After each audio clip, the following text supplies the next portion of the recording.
नमस्कार, आप देख रहे हैं अपना उत्तराखंड और मैं हूं आपके साथ तिशा गुप्ता। बुलेटिन की शुरुआत करेंगे खबरों के साथ। बता दें, राज्यपाल गुरमीत सिंह बुधवार को हरिद्वार दौरे पर पहुंचे और उन्होंने प्रेस क्लब हरिद्वार की ओर से हिंदी पत्रकारिता के 200 वर्ष पूरे होने पर आयोजित राष्ट्रीय संगोष्ठी कार्यक्रम में शिरकत की। इस अवसर पर राज्यपाल ने कहा कि हिंदी भारत की आत्मा है और इसके माध्यम से हर भावना को प्रभावी ढंग से व्यक्त किया जा सकता है। उन्होंने प्रिंट, टीवी और डिजिटल माध्यमों की हिंदी पत्रकारों के सकारात्मक योगदान की सराहना की। वहीं बता दें, मुख्यमंत्री पुष्कर सिंह धामी ने भारत अमेरिका ट्रेड डील को ऐतिहासिक बताते हुए कहा कि ये समझौता दोनों देशों के आर्थिक संबंधों को और मजबूत करेगा। उन्होंने कहा कि इस डील से व्यापार, निवेश और तकनीक के क्षेत्र में नए अवसर पैदा होंगे, जिससे भारत को विकास की गति मिलेगी और रोजगार के नए रास्ते खुलेंगे। मुख्यमंत्री ने विश्वास जताया कि इससे वैश्विक मंच पर भारत की आर्थिक भूमिका और अधिक सशक्त होगी। भारत और अमेरिका दोनों ही इस समय दुनिया की आर्थिक रूप से बड़ी महाशक्ति हैं। भारत भी दुनिया की चौथी बड़ी अर्थव्यवस्था है और अमेरिका भी है। तो दोनों के इस प्रकार के समझौतों से जो प्रधानमंत्री जी श्री नरेंद्र मोदी जी और डोनाल्ड ट्रंप जी के बीच में, दोनों के बीच में हुआ है, उसके कारण से बहुत सारे अवसर हमारे पैदा होंगे और दुनिया की दोनों बड़ी डेमोक्रेसी भी हैं। आदान प्रदान होगा और 18% टैरिफ पर जो लाया गया है, इससे निश्चित रूप से हमारे बहुत सारे जो उत्पाद आज इंडिया के देश के अंदर बनते हैं, उन सभी को एक बड़ा बाजार मिलेगा और आपसी समझौता होने से भारत की भी तेज गति से और तेजी से जो है रफ्तार बढ़ेगी, विकास की गति बढ़ेगी। सभी क्षेत्रों में भारत तेजी से तरक्की करने वाला देश बनेगा, जो दुनिया का जो बड़ी महाशक्ति आर्थिक क्षेत्र में बनने का सपना हम लोग देख रहे हैं, विकसित भारत का संकल्प लेकर प्रधानमंत्री जी बढ़ रहे हैं, तो उसमें एक मील का कदम साबित होगा। गुंजन हत्याकांड की जांच को लेकर एसपी सिटी प्रमोद कुमार की निगरानी में एसआईटी का गठन किया गया है। इस मामले की विवेचना कोतवाली नगर के प्रभारी निरीक्षक को सौंपी गई। एसआईटी वैज्ञानिक तरीकों से साक्ष्य संकलन, सीसीटीवी फुटेज की जांच और चश्मदीदों के बयानों के आधार पर मामले की जांच करेगी। आरोपी को 14 दिन की न्यायिक हिरासत में जेल भेजा गया है, तो वहीं न्यायालय में फास्ट ट्रैक ट्रायल के जरिए सख्त सजा दिलाने की कार्रवाई सुनिश्चित की जाएगी।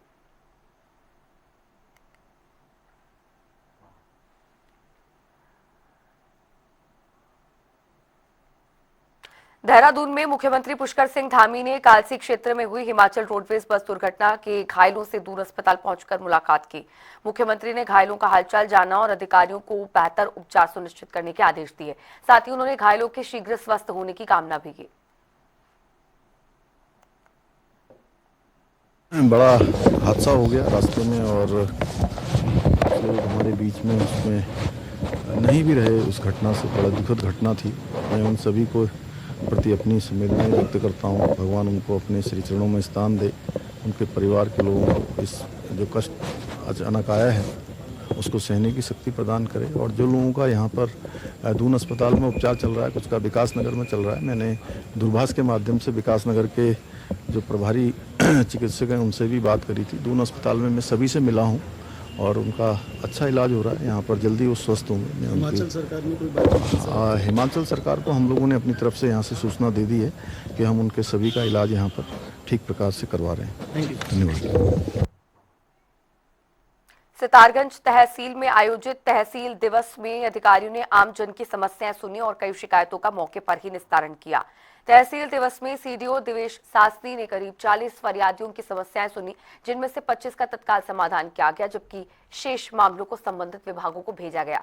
इस दौरान किसानों की समस्याओं और तिरंगा चौक पर लगने वाला जाम प्रमुख मुद्दा रहा। तहसील दिवस के बाद सीडीओ ने तिरंगा चौक और जेल कैंप रोड स्थित बंद पड़े पुस्तकालय का निरीक्षण भी किया।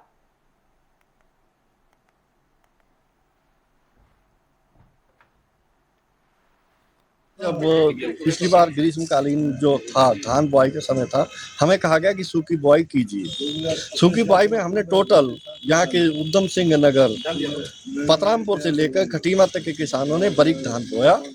जब धान मार्केट में आ गया तो यहाँ के टोटल राइस मिल, पतरामपुर से लेकर खटीमा तक के राइस मिल ने कहा कि ये धान जो हम नहीं लेंगे, इसमें पत्ता नहीं आता, ये मोटे में लेंगे।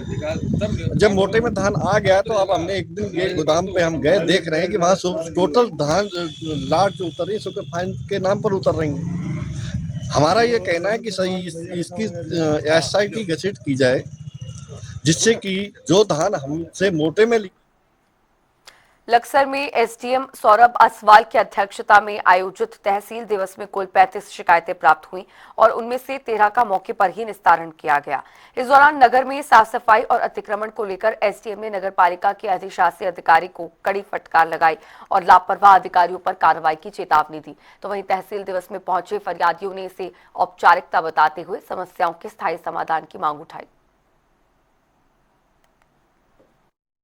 जो दूर दूर से 50-50 किलोमीटर चल गए पीड़ित लोग यहाँ पे तहसील दिवस में एक उम्मीद की किरण लेकर आते हैं। उनकी सुनवाई ये हो रही है कि अब 12 बज रहे हैं और अभी चौथा नंबर लगा है, जबकि तहसील दिवस का समय 10 बजे तक घोषित होता है। अगर 2 घंटे में 4 समस्या निपटाई जाएंगी यहाँ, तो जो जिनका नंबर 30 हुआ उनका तो नंबर अगली 12 होगा।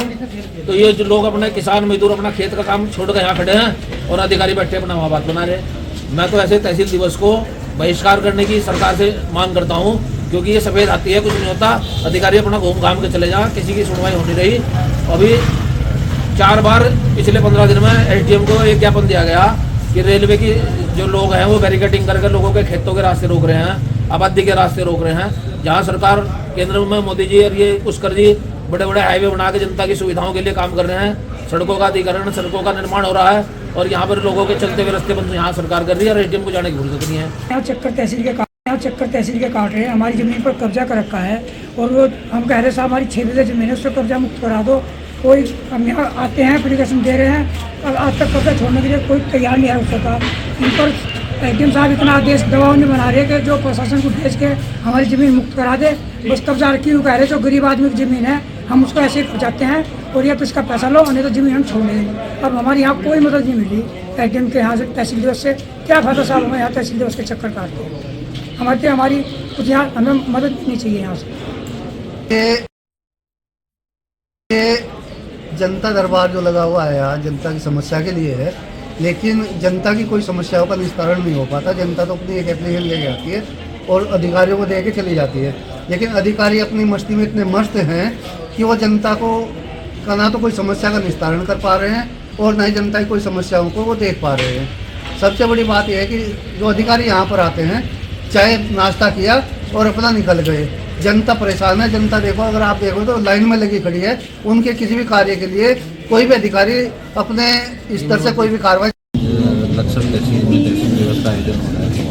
यहाँ पर अभी तक हमारे पास 35 शिकायतें हैं, जिनमें से 13 शिकायतों का हमने अभी मौके पर ही निस्तारण कर दिया है, जिनमें मुख्यतः पैमाइश की शिकायतें हैं और कुछ नगर पालिका लक्सर से संबंधित शिकायतें हैं, जिसमें अभी अधिकारियों को निर्देश दिए हैं कि तुरंत ही इसका समाधान करें और जो हमारी पिछले बार की तहसील दिवस की शिकायतें थी उनका भी निस्तारण शीघ्र करें। कुछ हमारी शिकायतें जो हैं वो अभी निस्तारण होना बाकी है, तो उसके लिए भी इनको आदेश दिए। हल्द्वानी में फिर एक बड़ा हत्याकांड हुआ है, जहां पर बड़े ने छोटे भाई को लूटे से पीटकर मौत के घाट उतारा। पारिवारिक विवाद के चलते पीट कर हत्या की वारदात को अंजाम दिया है। फिलहाल हत्या के कारणों का पता नहीं चल पाया है। आरोपी बड़ा भाई पुलिस की गिरफ्त में है और पहले भी हत्या के मामले में सजा काट चुका है।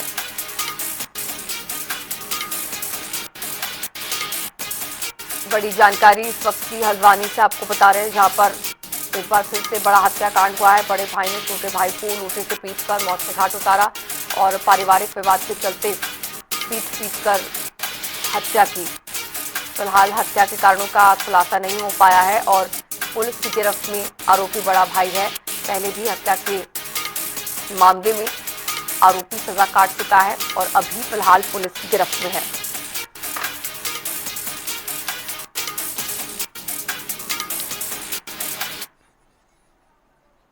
अंकिता भंडारी मामले में सीबीआई द्वारा अज्ञात वीआईपी के खिलाफ एफआईआर दर्ज कर जांच शुरू करे जाने पर भाजपा प्रदेश प्रवक्ता नवीन ठाकुर ने कांग्रेस पर तीखा हमला बोला। उन्होंने कहा कि जांच आगे बढ़ते ही सच्चाई सामने आ रही है और कांग्रेस की झूठी और भ्रामक राजनीति का पर्दाफाश हो रहा है। नवीन ठाकुर ने आरोप लगाया कि कांग्रेस ने इस संवेदनशील मामले को राजनीतिक लाभ के लिए भुनाने की कोशिश की, जबकि भाजपा और राज्य सरकार शुरू से ही पीड़ित परिवार के साथ खड़ी है। देखिए, पहले एसआईटी की जांच में स्पष्ट हो गया था कि वीआईपी नहीं है, पर चूंकि विपक्ष ने और खासकर कांग्रेस ने इस प्रदेश के विकास को 15 से 20 दिन तक अवरुद्ध करके रखा और अराजकता फैलाने का काम किया एक ऐसे मुद्दे पर जिसका जो है कानून में पहले ही निस्तारण हो चुका था।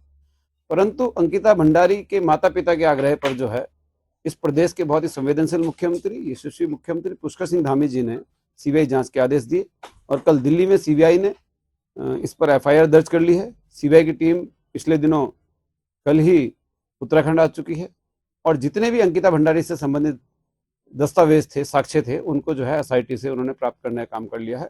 अब कांग्रेस के मुंह पर तमाचा लगने वाला है, झूठ का झूठ और पानी का जो है सब, दूध का दूध और पानी का पानी हो जाएगा और कांग्रेस के झूठ का पर्दाफाश हो जाएगा। अब देखिए किस प्रकार जो है उन्होंने केवल राजनीतिक हित साधने के लिए इस मुद्दे का जो है राजनीतिकरण किया और अंकिता भंडारी जो हमारी बेटी थी, उत्तराखंड की बेटी थी, उसकी आत्मा को भी जो है छलने का काम कांग्रेस ने किया है। तो अब कांग्रेस को जो है इसका खमियाजा भुगतना पड़ेगा। लक्सर के कंकर खाता गांव से लापता युवक सन्नी का शव 5 दिन बाद मिलने के मामले में पुलिस ने एक आरोपी को गिरफ्तार कर जेल भेज दिया है। हालांकि मृतक के परिजन पुलिस की कार्रवाई से संतुष्ट नहीं है। परिजनों का आरोप है कि हत्या में शामिल अन्य 4 आरोपी अभी भी फरार है। इसी को लेकर परिजन ग्रामीणों के साथ लक्सर कोतवाली पहुंचे और एसपी देहात से मुलाकात कर अन्य आरोपियों की गिरफ्तारी की मांग की। संदिग्ध जो परिजनों ने बताए थे 3-4 संदिग्ध, उनसे पूछताछ सख्ती से करी थी तो ये तथ्य आया था कि उसमें से उस व्यक्ति को कहीं मार दिया गया है। उसकी बॉडी जो मेन अभियुक्त है उसकी निशानी हमको रिकवर हुई है और उसका पैनल से पोस्टमार्टम हुआ है। पोस्टमार्टम के बाद ये तय होगा कि उस मौत के लिए कितने लोग और किस अंदाज में उसकी डेथ हुई, क्योंकि निशान और आंख में भी घाव था। क्योंकि सब लोग एक ही जगह के रहने वाले थे, कंसेंट से बाहर आए थे। अब बाकी जो परिजन है उनका ये कहना है कि इसमें और लोग भी इन्वॉल्व हो सकते हैं। इंस्पेक्टर इसकी इन्वेस्टिगेशन करेंगे। हमारी सीओ लक्ष्मण मैडम खुद इस केस को माइन्यूटली एक बार ऑब्जर्व करेंगी। जिसकी जो भूमिका होगी, जो तथ्य आएंगे, उसके हिसाब से आगे कार्रवाई की जाएगी। गांव का है, जिसका नाम सन्नी था, वो एक हफ्ता पहले गायब हो गया था और उसमें परिजनों के द्वारा संदेह के आधार पर 5 लोगों के खिलाफ एक प्रार्थना पत्र दिया था जिसमें गुमशुदगी दर्ज हुई और लगभग 4 दिन पहले उसकी बॉडी जो है मृतक का शव मिला और उसमें पुलिस के द्वारा अनुशासनात्मक कार्रवाई करते हुए एक व्यक्ति को जेल भेजा गया है। जिसमें आज मृतक परिजनों का ये कहना था कि केवल एक व्यक्ति को जेल भेजा जा रहा है, बाकी लोगों को पुलिस कहीं छोड़ ना दे। तो उसी के संदर्भ में उन 4 लोगों के लिए भी जो अभी जेल नहीं भेजे जा रहे हैं, यहाँ मौके पर मौजूद एसपी देहात साहब, सीओ साहब और सभी लोगों से जो अधिकारीगण यहाँ मौजूद है, समस्त ग्रामीणों की मौजूदगी में वार्ता हुई है। पुलिस द्वारा ये आश्वस्त किया गया है कि जो भी दोषी होगा उस पर उचित कार्रवाई होगी और अनुशासनात्मक कार्रवाई करते हुए उसे जेल भेजा जाएगा। रुद्रप्रयाग में देर रात गुलदार की ओर से एक बच्चे को उठाए जाने की घटना से इलाके में हड़कंप मच गया है। सूचना मिलते ही जिला प्रशासन, पुलिस, वन विभाग और डीडीआरएफ की टीम मौके पर पहुंची और सर्च ऑपरेशन शुरू किया गया। जिलाधिकारी प्रतीक जैन के निर्देश पर कई टीमें गठित कर बच्चे की तलाश तेज कर दी गई है।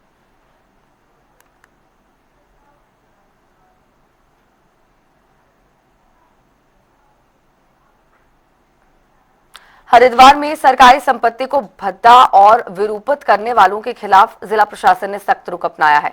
जिलाधिकारी मयूर दीक्षित के निर्देश पर उप जिलाधिकारियों और संबंधित अधिकारियों को सार्वजनिक संपत्ति विरूपण अधिनियम के तहत कार्रवाई करने को कहा गया है। एसडीएम जितेंद्र कुमार ने बताया कि स्वच्छता अभियान के तहत राष्ट्रीय राजमार्ग और सरकारी दीवारों पर अवैध विज्ञापन करने वालों के खिलाफ कार्रवाई करते हुए कनखल थाने में 9 लोगों के विरुद्ध एफआईआर दर्ज कराई गई है। हरिद्वार में ऐसी सूचनाएं लगातार सामने आ रही हैं जिसमें जो दीवारें होती हैं, बड़े बड़े जो राजमार्ग है, वहां पर होर्डिंग्स पर लोग भद्दे जो विज्ञापन है वो वहां पर लगा देते हैं। अपने विज्ञापन के लिए कहीं ना कहीं सरकारी संपत्ति को लगातार नुकसान पहुंचा रहे हैं। ऐसे लोगों पर हरिद्वार प्रशासन ने पूरे तरीके से अब शिकंजा कस दिया है और जिलाधिकारी मयूर दीक्षित ने सभी उप जिलाधिकारियों को निर्देश दिए हैं कि ऐसे लोगों पर सख्त कार्रवाई की जाए। एसडीएम हरिद्वार जितेंद्र कुमार जी हमारे साथ बातचीत करने के लिए मौजूद है, हम जानने का प्रयास करेंगे। तो सर, लगातार ऐसी घटनाएं सामने आ रही हैं, कुछ लोगों पर कार्रवाई भी हुई है, किस प्रकार प्रशासन लगातार अलर्ट नजर आ रहा है इसमें? देखिए, जैसे कि आप विदित है कि माननीय मुख्यमंत्री जी के निर्देशन क्रम में और जिलाधिकारी महोदय की लीडरशिप में एक बृहद स्वच्छता अभियान जनपद में चल रहा है। इसी क्रम में ये देखने में आया है कि जो हमारे सार्वजनिक संपत्तियां हैं, जैसे कोई सरकारी दीवार हो गई या सड़क या फिर पुल है, इस पर कुछ लोगों द्वारा बड़े अपने विज्ञापन के लिए उनको विरूपित कर दिया जाता है। तो इसके लिए उत्तराखंड में सार्वजनिक संपत्ति विरूपण अधिनियम जो लागू है, उसी के क्रम में जो NHAI हमारा है, उन्होंने एक तहरीर कंपल थाना में दी और 9 लोगों के विरुद्ध एक प्राथमिकी दर्ज की गई है, जिसपे ये आरोप है कि उनके द्वारा सार्वजनिक संपत्ति को विरूपित किया गया है। अब मैं आपको ये बता दूं कि ये जो सार्वजनिक संपत्ति विरूपण अधिनियम है, इसमें अगर कोई कल्पित पाया जाता है तो इसमें 1 साल की सजा और 10,000 तक के जुर्माने का भी प्रावधान है। सर, जिलाधिकारी हरिद्वार ने सभी जिलाधिकारियों को निर्देश दिए, तो क्या आप हरिद्वार जनपद पे इस प्रकार की जो ये कार्रवाई लगातार जारी रहेगी? जी जी, इसमें ये चिन्हित किया जा रहा है कि कौन लोग हैं जो सार्वजनिक संपत्तियों को विरूपित कर रहे हैं, उनको चिन्हित किया जा रहा है और फिर सभी पे ये कार्रवाई की जाएगी। तो ये तो हमारे साथ SDM हरिद्वार जितेंद्र कुमार अक्सरोगी जनता टीवी के साथ बातचीत कर रहे थे अपने सहयोगी के साथ। निहाल सैनिक, जनता टीवी के लिए हरिद्वार। मुख्यमंत्री पुष्कर सिंह धामी की अध्यक्षता में कौशल विकास और फॉरवर्ड लिंकेज को लेकर उच्च स्तरीय समीक्षा बैठक हुई। बैठक में युवाओं को मांग आधारित कौशल, सुनिश्चित रोजगार और बेहतर वेतन दिलाने पर जोर दिया गया।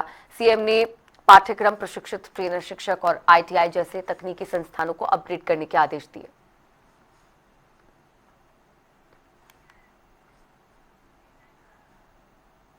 हल्द्वानी पहुंचे उत्तराखंड के मुख्यमंत्री पुष्कर सिंह धामी ने केंद्रीय बजट को लेकर मीडिया से बातचीत की।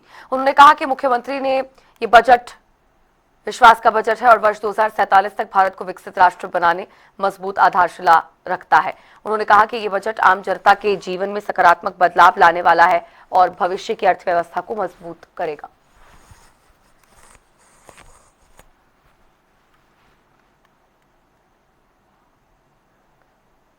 देहरादून के परेड ग्राउंड में 4 दिवसीय उत्तरायणी कौतिक महोत्सव 2026 का शुभारंभ कल से होने जा रहा है।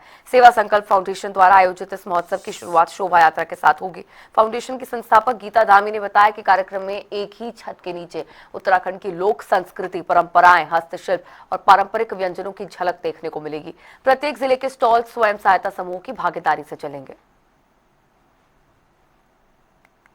इसके लिए उत्तरायणी कौतिक महोत्सव का आयोजन देहरादून में होने जा रहा है और इसमें मुझे यह बताते हुए बहुत प्रसन्नता हो रही है कि इस महोत्सव में हमारे उत्तराखंड के रहने वाले अनेकों क्षेत्र में उल्लेखनीय और उत्कृष्ट कार्य करने वाले हमारे वो तो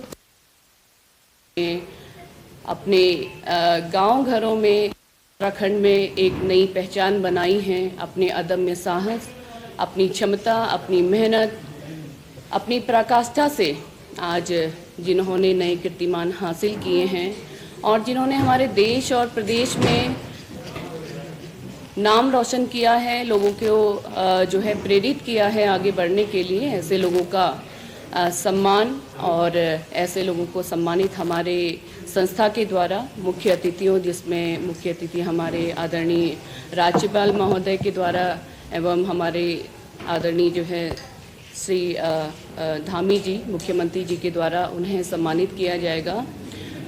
और ये वे लोग हैं जिन्होंने समाज में नए कीर्तिमान हासिल किए हैं, लेकिन आज तक जो है वो कहीं ना कहीं मंच में नहीं आ पाए। मैं समझती हूँ कि उनको मंच से सम्मानित होना और एक सभी के लिए मैसेज देना कि वो लोग भी अपनी क्षमताओं से, अपनी मेहनत से, अपने संघर्षों से कीर्तिमान हासिल कर सकते हैं। और हरिद्वार स्थित भारत माता मंदिर में गुरुदेव ब्रह्मलीन स्वामी सत्यमित्रानंद गिरी महाराज की समाधि और मूर्ति स्थापना को लेकर 3 दिवसीय भव्य समारोह का शुभारंभ हो गया है। कार्यक्रम की शुरुआत दीप प्रज्वलन के साथ की गई और इस अवसर पर पूर्व राष्ट्रपति रामनाथ कोविंद, महाराष्ट्र के मुख्यमंत्री देवेंद्र फडणवीस और पंजाब के राज्यपाल गुलाब चंद कटारिया सहित कई प्रमुख हस्तियां शामिल होंगी। आयोजन को लेकर मंदिर परिसर में श्रद्धा और भक्ति का माहौल है, जबकि प्रशासन सुरक्षा को लेकर पूरी तरह अलर्ट है। के परम पूजनीय गुरुदेव सत्यमित्रानंद देवगिरी जी महाराज, इनके समाधि मंदिर में प्रतिमा का आज पूजन हुआ है और इस कार्यक्रम में मुझे आने का अवसर यहाँ मिला। मैं अपने आप को बहुत धन्य मानता हूँ हम सभी जानते हैं उन्होंने भारत माता मंदिर की स्थापना की और उन्हीं के तत्वावधान में समन्वय परिवार जिस प्रकार से सभी समाजों को, सभी पंथों को साथ में लेकर समन्वय की भूमिका से हमारे सनातन विचार को आगे ले जा रहा है। मैं ऐसा मानता हूँ कि अपने आप में एक बहुत अच्छा कार्य है और इसी कार्य में सम्मिलित होने के लिए मैं यहाँ आया हूँ। समन्वय की संस्कृति है, हम इसको समन्वय महोत्सव कर रहे हैं। इसका अर्थ है कि सभी जातियां समान हैं, सभी जातियां महान हैं, क्योंकि हम ईश्वर की संतान हैं। हम अलग अलग मत पंथ संप्रदायों में बटे हुए हिंदू ही हैं। यहाँ का प्रत्येक व्यक्ति भारत की निधि है, संपदा है। उसकी जाति कोई भी हो सकती है, वो किसी भी उपासना पद्धति का व्यक्ति हो सकता है और उसका इष्ट कोई भी हो सकता है, पर गंगा के तट पर सब एक हैं। जैसे सारी नदियां सागर में मिलकर एक हो जाती हैं और वहां अपने राम रूप नाम खोकर अपने सत्य को उपलब्ध हो जाती हैं। हम मूर्ति स्थापना समारोह के इस आयोजन में संस्कृति जागरण का कार्य कर रहे हैं। हिंदू एकता के लिए हम सामने आए हैं। हम ये कहना चाहते हैं कि अलग अलग जातियों में बटा हुआ व्यक्ति हिंदू ही है। जिस दिन हिंदू अपने गौरव को, अपने स्वाभिमान को, अपनी निजता को, अपनी अस्मिता को, अपने अस्तित्व को और अपने सत्य को अनुभूत करेगा, तब वो भारत ही नहीं पूरे विश्व का नेतृत्व करेगा। आज योग के माध्यम से, आयुर्वेद के माध्यम से भारत नेतृत्व कर तो रहा है। कुछ लोग कहते हैं भारत जगत गुरु कब बनेगा।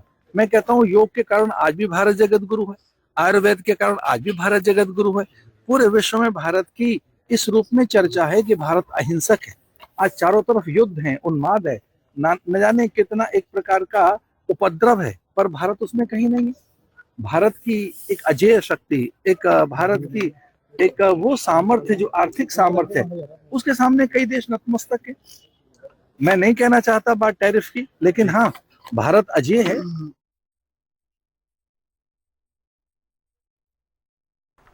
और इस बुलेटिन में फिलहाल के लिए इतना ही। रुक रहे हैं ब्रेक के लिए।